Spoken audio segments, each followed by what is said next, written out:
Começando mais um Despertando com o Dharma, dia 6, quinta-feira.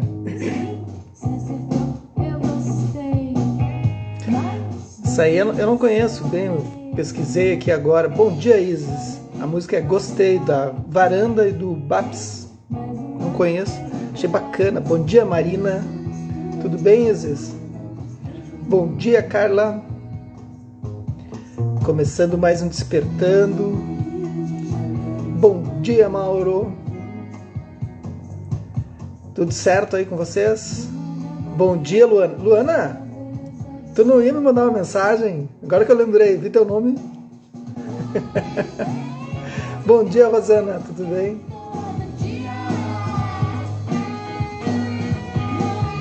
Bacana, né? Esse pessoal aí não conhecia a Varanda e o Baps. Bom dia, Grácia.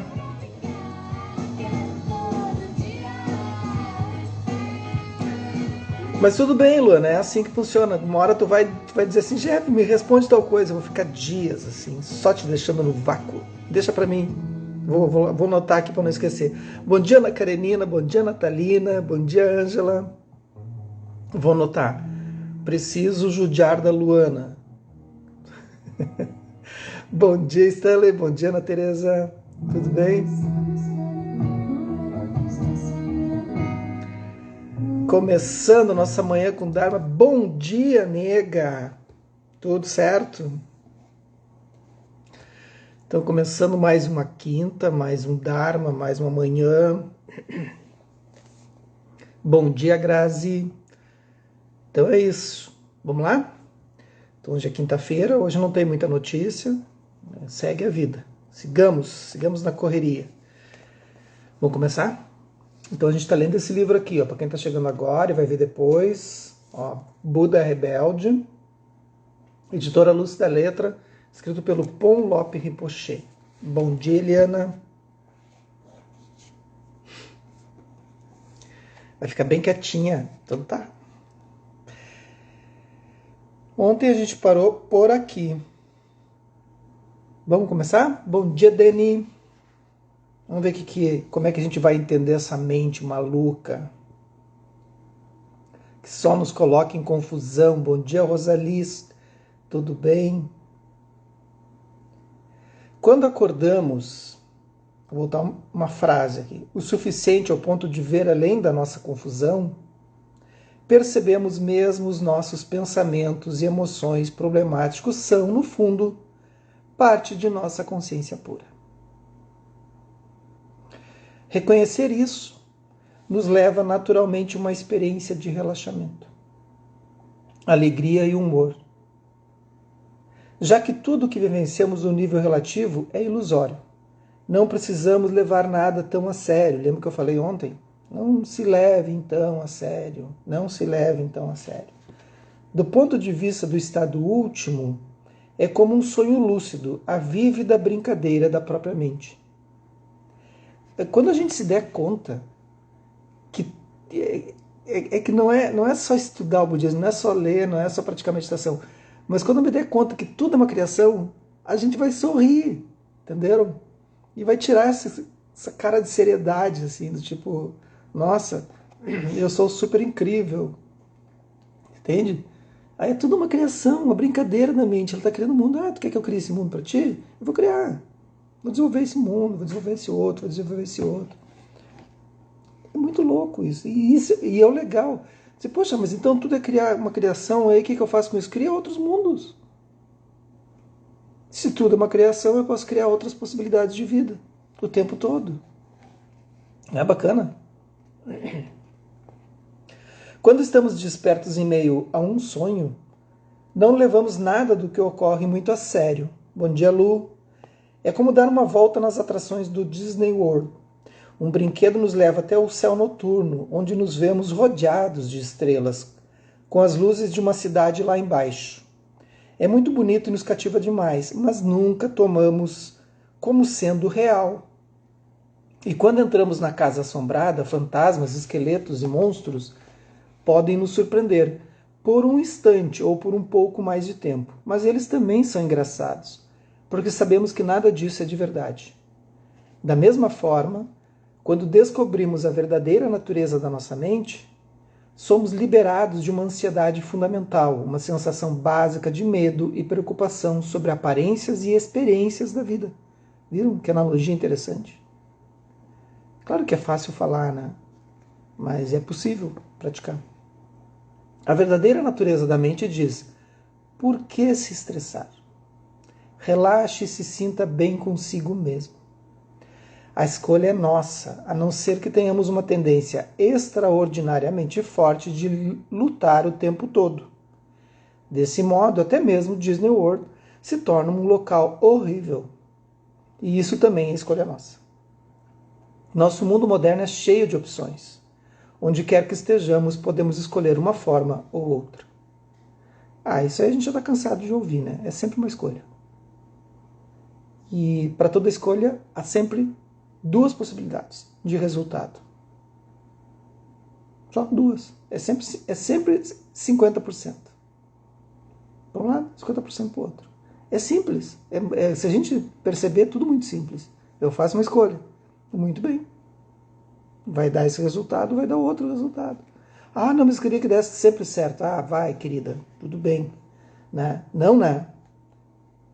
Aí não dá, né? Muitas pessoas perguntam como é esse tipo de consciência. Seria a experiência dessa natureza verdadeira semelhante a de se tornar um vegetal? Entrar em coma ou sofrer de Alzheimer? Não! De fato, não é nada disso. Nossa mente relativa passa a funcionar melhor. Quando damos uma folga para o nosso hábito constante de rotular, o mundo se torna límpido. Entenderam? Bom dia, Kátia. Como é que tá, comadre? Então, essa semana a gente trabalhou sobre isso, né? Os aspectos cognitivos da mente, né? Então, a gente fica rotulando o tempo todo. Quando eu rotulo através de uma base. E que base é essa? É uma base que ela foi criada. Mas ela está certa. Sim, mas se estiver certa é a mesma base para todo mundo. Tem 7 bilhões de seres no planeta, 7 bilhões de possibilidades, e todas as possibilidades mutáveis, em constante transformação. Então como é que tu pode dizer que essa base ela é totalmente segura? Não é segura. Ela é totalmente variável, inconstante, imperfeita, e vai indo, impermanente.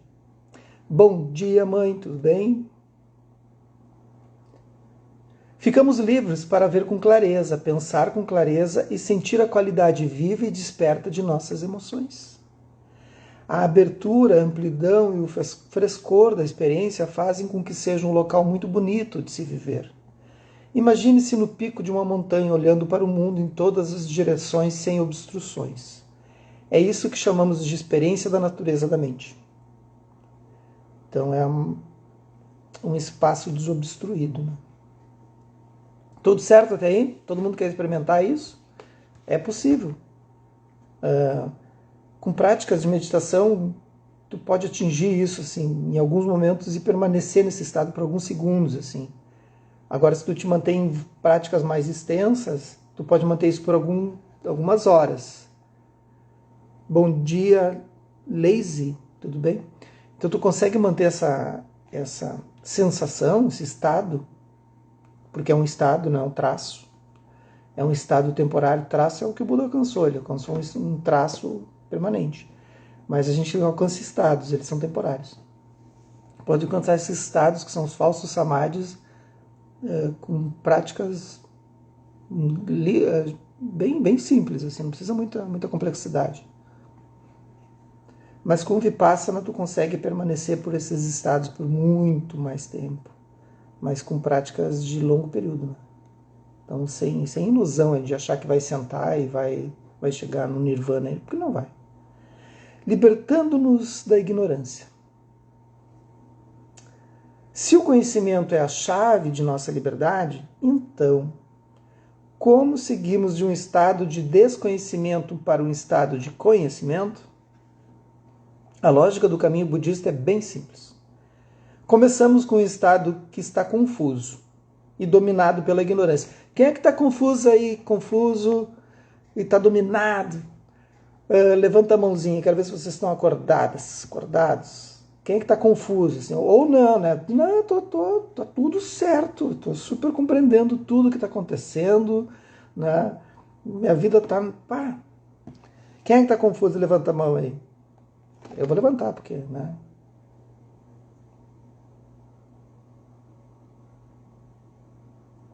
Eu coloquei umas gotas, além do própolis. Carolina disse, coloca essas gotas de lemon, né, uns que é pra tomar, é um óleo que é pra ingerir, né? Gente, amorteceu meus lábios. Eu sou muito fresco. Amorteceu. Eu tô... tá louco. Aí fica a língua amortecida, sabe? Olha ali, o Stanley, a Ana, a doutora Leise, Chiavini, é isso? Chiavini. Capaz, vocês negam também? Não acredito. Vocês confusos? Não, bem capaz. Achei que vocês estavam tudo iluminadinhos já. Aí dá uma amortecida, sabe? Fica aquela coisa. Eu sou muito fresco. Então é isso, começamos com um estado que está confuso e dominado pela ignorância. A meditação, ao cultivar o conhecimento e o discernimento através de estudo, contemplação e meditação, vejam bem, precisa tudo isso. Libertamo-nos da ignorância e chegamos a um estado de sabedoria. Isso aí é sensacional. Kátia, tu também? Não, possível, não acredito. Porque vocês têm que entender que esse estado de ignorância é um estado de... não é uma liberdade frente a todas as aparências enganosas do mundo, assim, né? Tem que entender que quando o Buda ele transcende esse estado, na época dele, né? E agora seria incrível também que se alguém conseguisse, né? Ele quebra com uma barreira filosófica e psicológica e religiosa de uma época, em que não existia uma visão ali dos Vedas, né?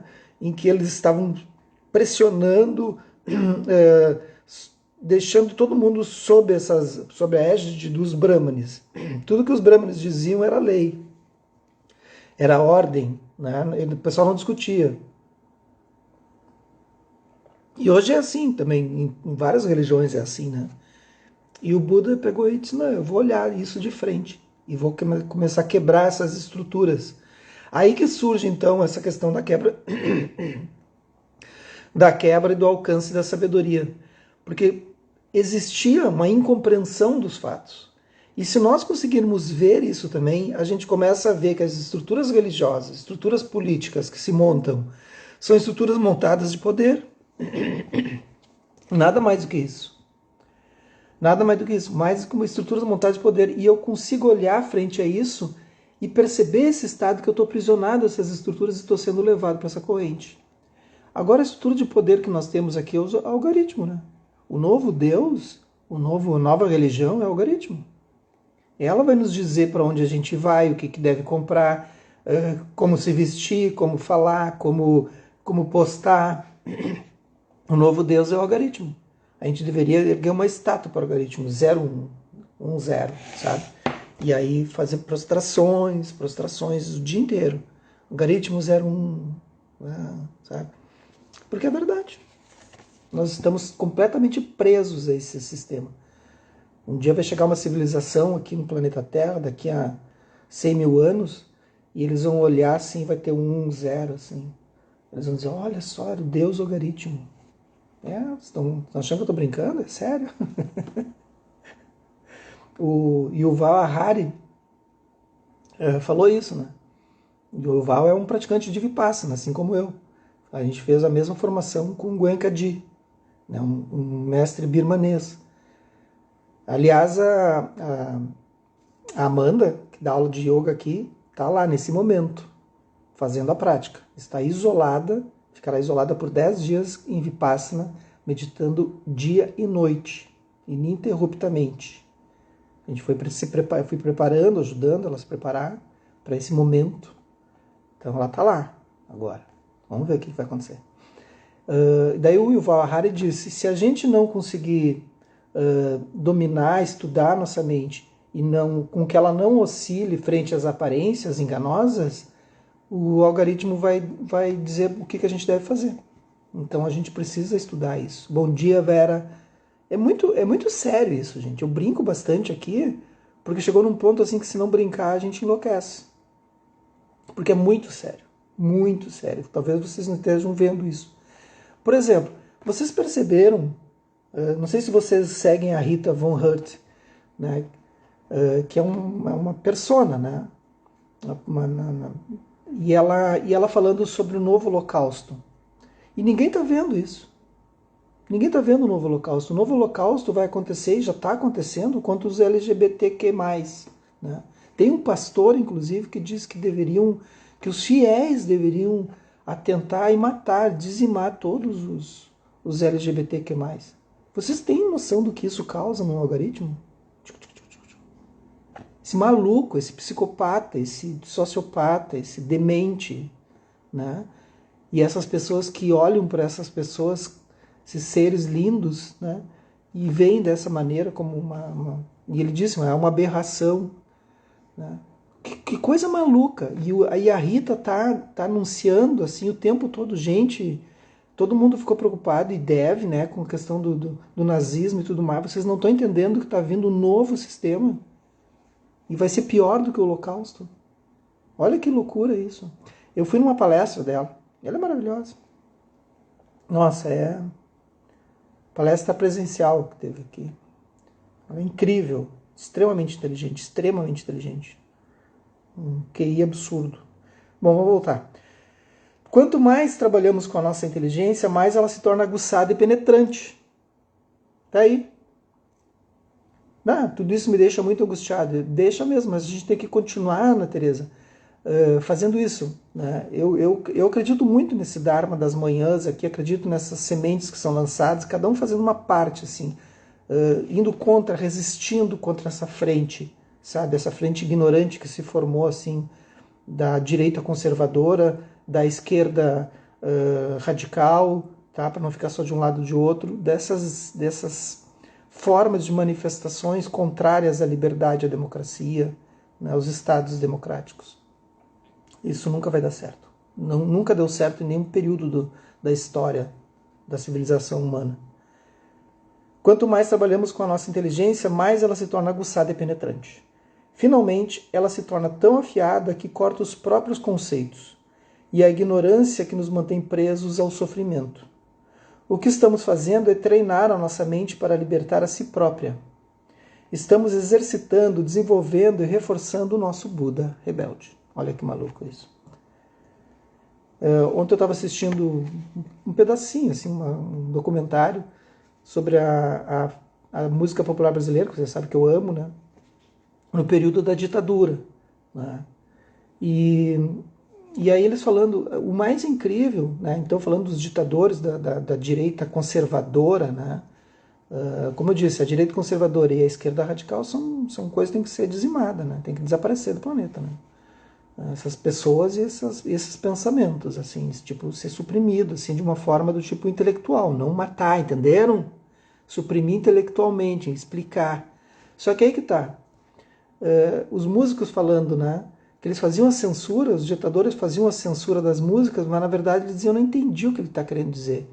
Porque a direita conservadora não consegue entender o que a intelectualidade fala. Eles não conseguem acompanhar, não conseguem atingir. Então eles suprimiam. Da mesma forma que as esquerdas radicais não conseguem entender. Entendeu?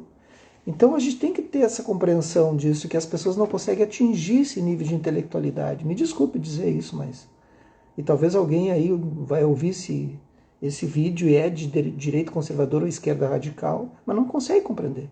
Tu não tem compreensão do que está me ouvindo. Tu não tem discernimento intelectual para entender. Lamento. Isso é um problema de cognição. Ok? Podemos debater sem problema. Eu estou realmente chateado com isso, porque é horrível o que está acontecendo. É horrível. O que estamos fazendo é treinar a nossa mente para libertar a si própria. Estamos exercitando, desenvolvendo e reforçando o nosso Buda rebelde. A inteligência não é uma questão apenas quantitativa, uma questão de quanto sabemos. Isso é acúmulo de informação. A inteligência não é a informação, não é o acúmulo de informação, é o que eu faço com a informação. Ela é ativa, ela opera no mundo. Trata-se dos braços e das pernas da sabedoria. Bom dia, Silvia, com a qual ela está conectada. É o que nos move e nos leva até o nosso objetivo. Quando começamos a romper essas barreiras conceituais, não só mudamos a nós mesmos, como também começamos a mudar o mundo ao nosso redor. Olha aí, gente. Nem sempre é fácil. Isso requer uma grande convicção, porque estamos desafiando aquilo que nos é mais próximo. Nossa definição de um eu, tanto do senso de identidade pessoal, quanto do senso de identidade dos outros. Bom dia, Eliane, maneiro. Então vocês vê, o budismo ele vai tratar muito sobre essa questão do mito do eu. Logo a gente vai falar sobre isso. Seja ele um eu que sofre, um eu tirânico.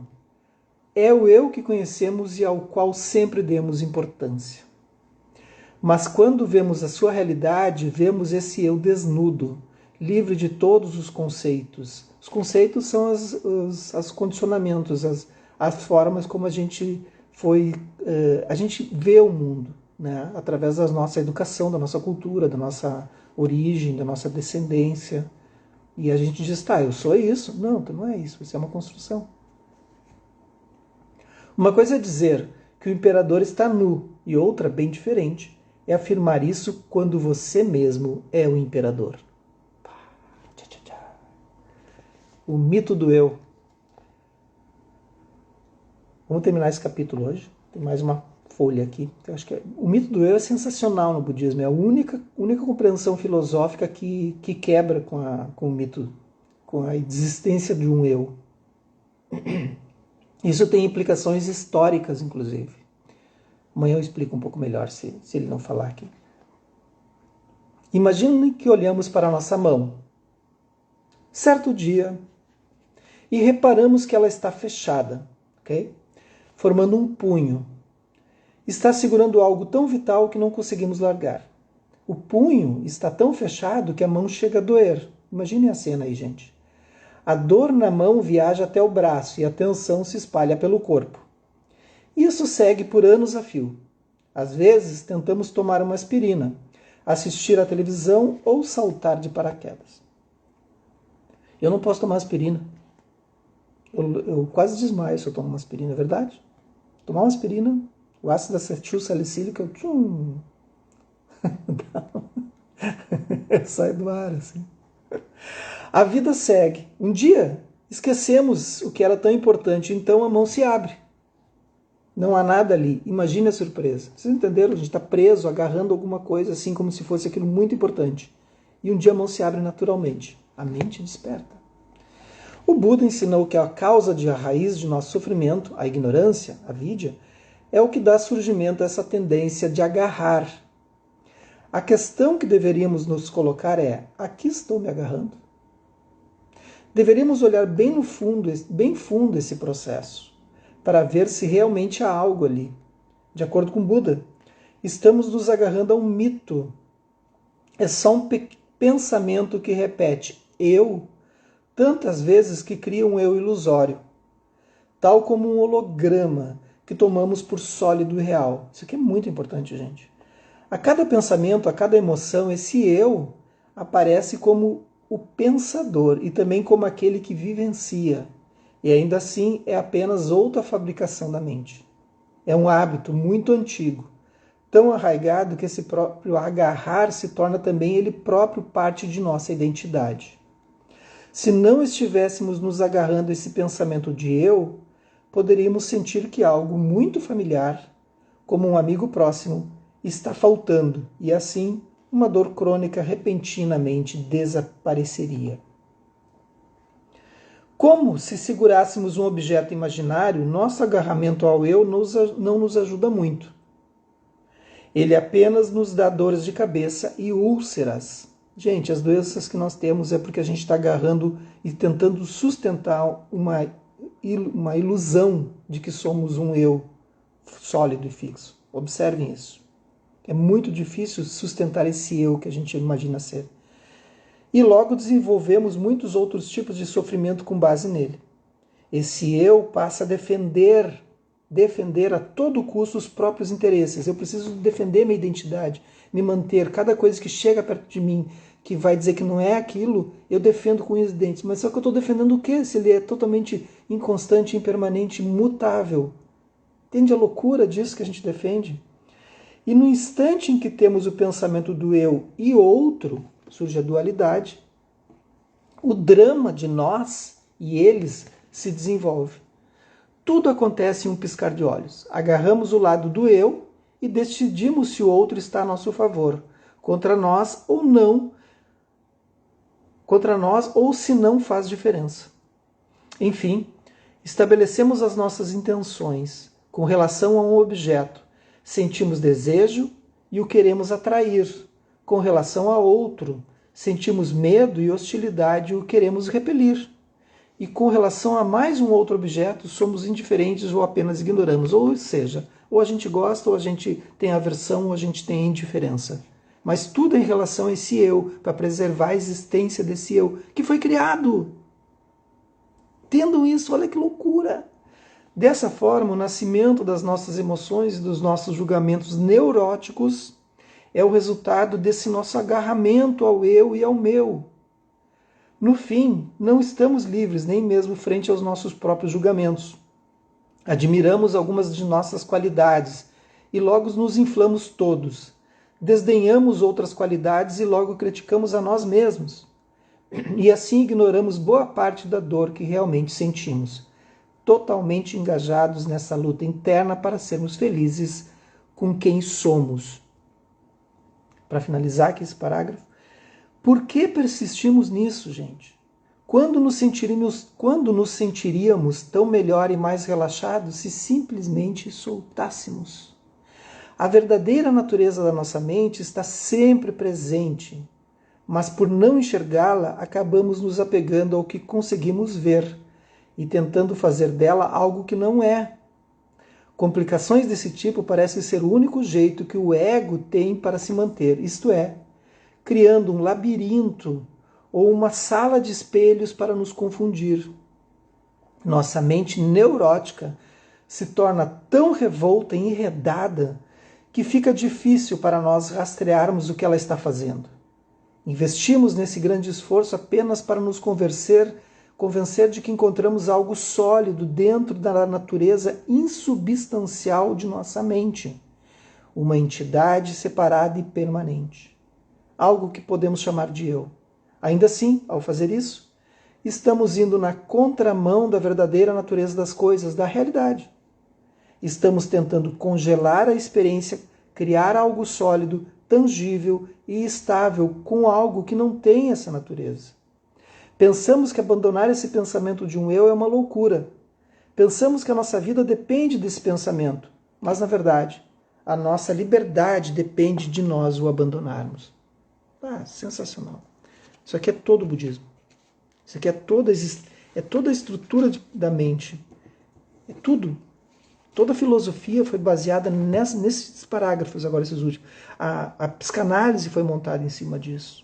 Todo o entendimento. E ao mesmo tempo todo o aprisionamento das pessoas que entenderam isso e usaram para aprisionar as pessoas. A política, a religião, os pais, as relações tóxicas. Observe as relações tóxicas. Observe se elas não usam disso, como tu tem um eu que precisa ser agraciado o tempo todo, essa pessoa usa disso. As pessoas que são ditadoras usam disso. A política usa disso, o algoritmo usa disso. Quando eu conseguir romper com esse eu e eu ver que as coisas não são sólidas, eu não sigo o algoritmo. Ele aparece na minha frente e eu não manifesto uma relação com essa aparência. Eu sei que é difícil entender, mas quando vocês compreenderem isso, esse estalo, entendeu? É muito incrível. Que os méritos dessa nossa prática, desse nosso estudo, se expandam. Que essa compreensão que a gente teve, que esse olhar que a gente teve, se expandam, entendam, gente? E toque a todas as pessoas. E que nós possamos nos tornar um caminho iluminado de compreensão, de luz, de percepção frente a essas realidades e aparências ilusórias. Certo? Uma boa quinta, se vocês conseguirem relaxar. Sorriam, apenas sorriam. e até amanhã.